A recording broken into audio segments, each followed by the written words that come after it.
देखिए, आज अगर सबसे ज़्यादा संवेदनशील जगह है तो वो है हॉस्पिटल। दूसरी बात, सबसे बड़ी जिम्मेदारी की जो लड़ाई है वो है डॉक्टर्स के हाथ में। जब तक डॉक्टर सुरक्षित नहीं होंगे तो मरीज सुरक्षित नहीं रह सकते। और इन जो डॉक्टर्स हैं उनके भरोसे करोड़ों लोगों की ज़िंदगी जुड़ी हुई है, अब लाखों में नहीं है, करोड़ों में। क्यों? क्योंकि यहाँ उत्तर प्रदेश का भाग भी जुड़ा है इस मेडिकल कॉलेज से, और मध्य प्रदेश का बहुत सारा हिस्सा भी जुड़ा हुआ है।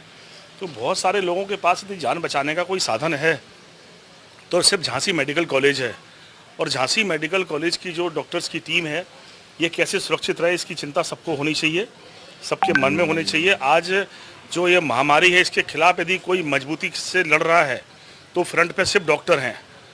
डॉक्टर अपनी जान जोखिम में डालकर लोगों को बचाने के लिए अपनी जान पर खेल रहे हैं। तो हम सबकी जिम्मेदारी है कि उनकी जान सुरक्षित कैसे रहे।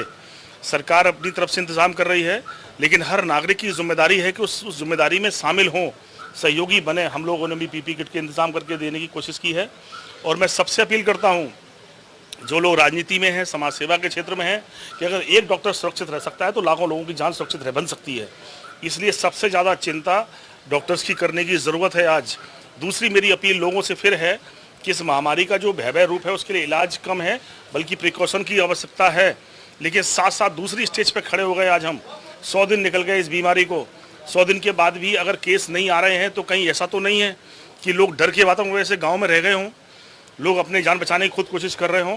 मैं मीडिया के लोगों से भी अपील करूंगा कि ये जो वातावरण बना हुआ है कि लोगों को क्वारंटाइन सेंटर में भेज देंगे, वहाँ पर कोई सुनने वाला नहीं है, वहाँ जान जा सकती है, वहाँ बीमारी बढ़ सकती है, ये भावनाएं मन से निकालनी पड़ेंगी लोगों को।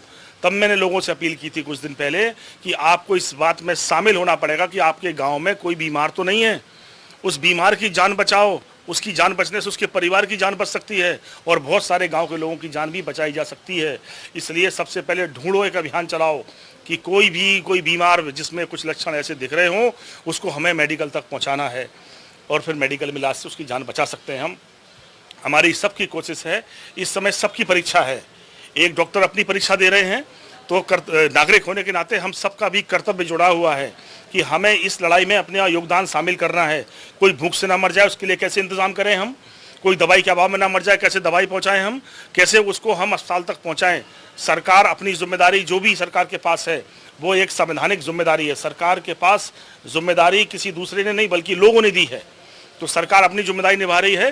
पर महामारी के इस रूप में अगर देश को जैसे युद्ध के तरह तैयार होना पड़ेगा, हर व्यक्ति को कभी सैनिक बनना पड़ सकता है, ऐसे ही सहयोगी बनना है इस बीमारी में और बहुत से लोगों की जान बचाने का कारण बन सकते हैं हम।